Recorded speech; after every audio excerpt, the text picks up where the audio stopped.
एक मुख्यमंत्री की व्यवस्थाएं नहीं हैं, वो मुख्यमंत्री के ऊपर एक जो योगी व्यक्तित्व बैठे हैं, जिनके लिए पता है कि कुंभ का अर्थ क्या है। ये सिर्फ उत्सव नहीं है, ये डुबकी लगाने का एक अवसर नहीं है, ये हमारी सांस्कृतिक विरासत है जिसको अंतर्राष्ट्रीय स्तर पर सब देख रहे हैं।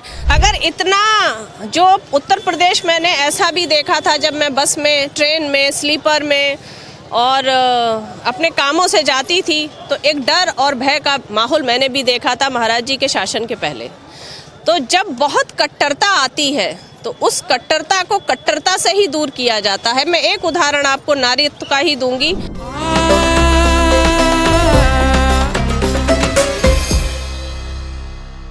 नमस्कार, अनादि टीवी के महाकुंभ नगर महा कवरेज में आपका स्वागत है। मैं हूं अमरेंद्र प्रताप सिंह और नर्मदे हर जीवन भर के नारे के साथ अपने पूरे जीवन को जल संरक्षण, पर्यावरण संरक्षण और प्रकृति संरक्षण को समर्पित करने वाली शिप्रा पाठक जी हमारे साथ हैं।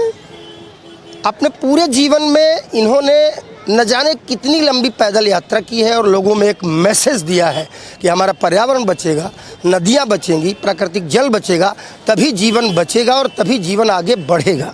शिप्रा जी, अनादि टीवी पर आपका स्वागत है। नर्मदे हर महाकुंभ की इस पवित्र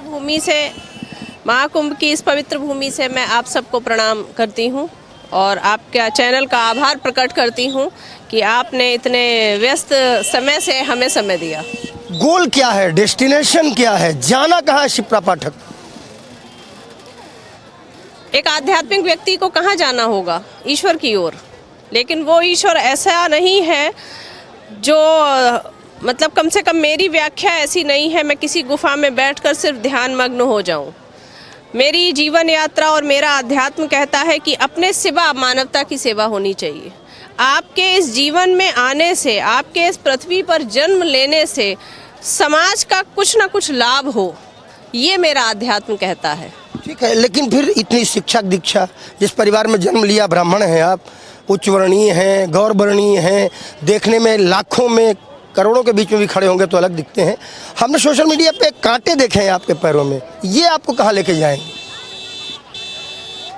श्री राम हमारे भारत के हृदय हैं, हम सब के आराध्य हैं और जब उन्होंने सिंहासन और वन को चुना, फूल में और कांटों को चुना, तो मैं उसी श्री रामचरितमानस की प्रतिदिन की पाठक हूँ, उसको मानती हूँ और मैं राम के पद चिन्हों पर ही चलना चाहती हूँ। हमारे आदि शंकराचार्य जी ने पैदल चलकर 4 धाम की स्थापना कर दी, तो हम उस संस्कृति से हैं जहाँ पैदल चलना सिर्फ एक प्रक्रिया नहीं है, सिर्फ एक चलन नहीं है। पैदल चलना एक साधना है, लेकिन वो साधना तब साध्य बनेगी जब उससे आप मानवता का भला करेंगे। नर्मदा से जो जुड़ाव है वो दरअसल क्या है नर्मदे हर जीवन भर?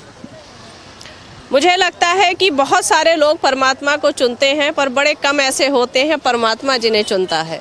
कई लोग जीवन में आते हैं, ईश्वर उन्हें भेजता है, वो जन्म लेते हैं, विवाह बंधन में रहते हैं, बच्चे करते हैं, उनकी परवरिश करते हैं और चले जाते हैं और ये व्यवस्था भी बहुत अच्छी है। इसी से वंशानुगत सारी पीढ़ियां आगे बढ़ रही हैं। पर कुछ एक को ईश्वर ऐसे भेजता है कि जाओ और मेरी प्रकृति का ध्यान रखो, तुम्हें अपने लिए नहीं जीना है।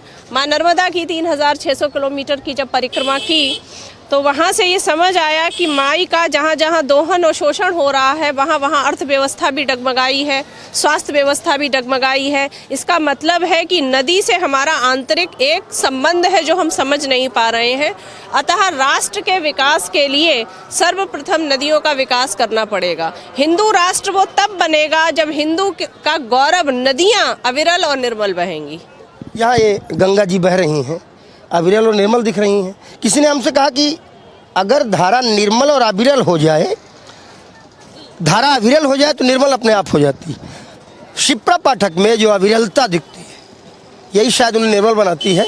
तभी तो सांसारिकता को छोड़ करके यहाँ रेती पे दरी बिछा के बैठ गए। सांसारिकता का अर्थ आप लोगों ने ये बना रखा है बहुत सारे संसाधन, बहुत सारी सुविधाएं और इतना ज़्यादा संसाधन का उपभोग करना कि प्रकृति का दोहन हो जाए, जबकि सांसारिकता ये नहीं है। मैं भी सांसारिक हूँ, मैंने संन्यास नहीं लिया है, लेकिन सांसारिक होकर भी मैं संसार के प्रति अपने दायित्व समझती हूँ। मैं कुंभ में केवल डुबकी लगाने भर नहीं आई हूँ। मैं सुबह डुबकी लगाती हूँ, माला जप करती हूँ, रात्रि साधना करती हूँ संगम पर बैठकर, पर दिन भर मैं सारी जगह से प्लास्टिक हटवाती हूँ। हमारे पंचतत्व साधक, जो हमारी पंचतत्व संस्था है, उससे 15 लाख लोग जुड़े हैं, जिसमें हज़ारों की संख्या में लोग कुंभ में हैं, जगह जगह प्लास्टिक एकत्रित कर रहे हैं। हमने एक नारा दिया है, एक थैला एक थाली। हर उस अखाड़ों में जाकर, शिविरों में जाकर, नागा बाबाओं के पास जाकर, भक्तों के पास जाकर हम निःशुल्क थाली और थैला दे रहे हैं कि कृपया थर्माकोल और प्लास्टिक की पन्नी या प्लास्टिक के पतले उपयोग मत कीजिए। वो सारा कुछ इसी नदी में आप बहा के चले जाएंगे और अपने अपने घर चले जाएंगे। सो सांसारिक होने का मतलब है आप प्रकृति के प्रति, धर्म के प्रति, समाज के प्रति अपनी निष्ठा रखें, दायित्व समझें और उनका निर्वाह करें। सांसारिकता और आध्यात्मिकता का एक और कॉम्बिनेशन है, कंपाइल पर्सन हमारे उत्तर प्रदेश के मुख्यमंत्री योगी आदित्यनाथ। आध्यात्मिक इसलिए हम उनको कहेंगे क्योंकि वो महंत हैं, संत हैं, गोरक्ष पीठ के पीठाधीश्वर हैं, ये भगवा वस्त्र पहनते हैं, सुबह 4 बजे जागते हैं, कभी हॉस्पिटल नहीं गए आज तक, बहुत सारी चीज़ें बताने को हैं। सांसारिकता इसलिए उनसे जुड़ती है कि वो एक प्रदेश के मुख्यमंत्री हैं। ऐसे प्रदेश के मुख्यमंत्री जो अगर देश होता तो विश्व का 5वां सबसे बड़ा देश होता, जहाँ 25 करोड़ लोग रहते हैं। तो ये जो कॉम्बिनेशन है मुख्यमंत्री योगी आदित्यनाथ का, आध्यात्मिकता के साथ सांसारिकता के लिए काम करने का, उनके बारे में आप क्या सोचते, कैसे लगते हैं सीएम योगी आप? आदरणीय योगी महाराज जी मेरे आदर्श हैं, और मैं फिर अपनी बात दोहराऊंगी कि सांसारिकता उन पर हावी नहीं हो पाई, इसीलिए उनकी आध्यात्मिकता प्रज्वलित है, ओजस्वी है, ऊर्जावान है। उन्होंने कभी भी अपने मुख्यमंत्री पद को ऊपर नहीं रखा। अगर रखा होता तो वो एक तख्त पे नहीं सोते, अगर रखा होता तो उन्होंने चमड़ा नहीं त्यागा होता, अगर रखा होता तो वो जिस सादगी से चलते हैं नहीं चल रहे होते। वो मुख्यमंत्री होने के नाते सुविधाओं और संसाधनों का भोग करते। और आज इस कुंभ में जो आप देख रहे हैं, मैं 4 वर्ष की थी तब से अपने नाना नानी, दादा दादी के साथ आकर लगभग हर जगह के कुंभ को मैंने अपनी दर्शन किए हैं, डुबकी लगाई है। लेकिन अगर उस समय भी कोई ना कोई मुख्यमंत्री उस राज्य का रहा होगा, लेकिन इस समय कुंभ में जो व्यवस्थाएं हैं वो केवल एक मुख्यमंत्री की व्यवस्थाएं नहीं हैं, वो मुख्यमंत्री के ऊपर एक जो योगी व्यक्तित्व बैठे हैं, जिनके लिए पता है कि कुंभ का अर्थ क्या है। ये सिर्फ उत्सव नहीं है, ये डुबकी लगाने का एक अवसर नहीं है, ये हमारी सांस्कृतिक विरासत है जिसको अंतर्राष्ट्रीय स्तर पर सब देख रहे हैं। तो सारी व्यवस्थाएं आप देखिए, कहीं भी जगह जगह जो मल मूत्र होते थे, प्लास्टिक होती थी, गीले कपड़े पड़े होते थे, ऐसे कुंभ मैंने स्वयं देखे हैं। आज महाराज जी की वजह से ये व्यवस्थाएं इतनी चौकस हैं, उनका अनुशासन जग जानता है किस तरह का अनुशासन है। और अभी आपने सुना होगा, आग लगी थी, इतनी भीषण आग में 1 घंटे में नियंत्रण पाना ये कोई योगी द्वारा। ठीक है, बहुत बढ़िया। मैं उनका अनुशासन उस पे जो आपने लिया जाते हैं, आपने उनकी सादगी की बात की, उनके अनुशासन की बात की, ठीक है, ये इतने बड़े इंतजाम को करते हुए बहुत अच्छे लगते हैं वो। लेकिन जब वो विधानसभा में भुजाएं उंगली उठाकर बोलते हैं कि इस माफिया को मिट्टी में मिला देंगे, और फिर वो मिला देते हैं। वो बोलते हैं किसी चौराहे पर अगर किसी बेटी को किसी ने छेड़ा, शोहदे ने छेड़ा, तो अगले चौराहे पर यमराज खड़े मिलेंगे, और वो यमराज खड़े भी कर देते हैं। तो फिर वो जो हेडिंग बनाने वाले बयान देते हैं, बटेंगे तो कटेंगे, माफिया को मिट्टी में मिला देंगे, अगले चौराहे पर यमराज खड़े होंगे, तब वो कैसे लगते हैं? आदर्श तो आदर्श ही लगता है। जब आपको कोई व्यक्ति प्रिय लगता है तो आप हमेशा उसका आकलन अच्छे ढंग से करते। तब उनमें सादगी तो है नहीं। यमराज खड़ा करने में सादगी कहाँ है? माफिया को मिट्टी मिलाने में सादगी कहाँ है? आपने मुझसे प्रश्न किया था, क्योंकि मैं पर्यावरण के लिए इस कुंभ में आई हूं, तो आपने कहा कुंभ में मुख्यमंत्री की व्यवस्थाएं क्या हैं, उसका उत्तर मैंने आपको दिया। अगर आप राजनीतिक प्रश्न उतार, आप खुद नारी नहीं, आप नारी शक्ति हैं, हम राजनीति पर नहीं जाते, आप स्वयं नारी शक्ति हैं। जब वो कहते हैं कि अगले किसी चौराहे पर किसी बेटी को अगर किसी शोहदे ने छेड़ा, तो अगले चौराहे पर यमराज खड़े मिलेंगे, आप क्या सोचती हैं, यमराज खड़े होने चाहिए या नहीं?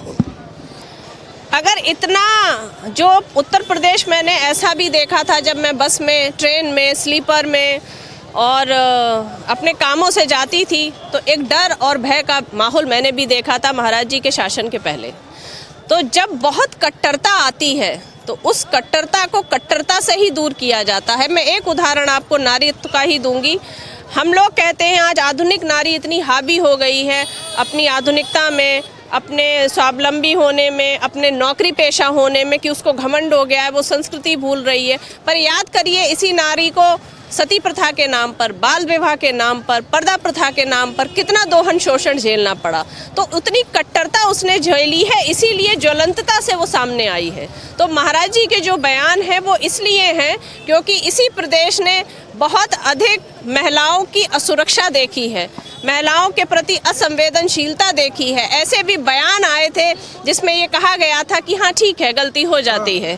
तो ऐसे बयानों के लिए महाराज जी का उंगली उठना और यमराज को खड़ा करना मुझे व्यक्तिगत रूप से सार्थक लगता है।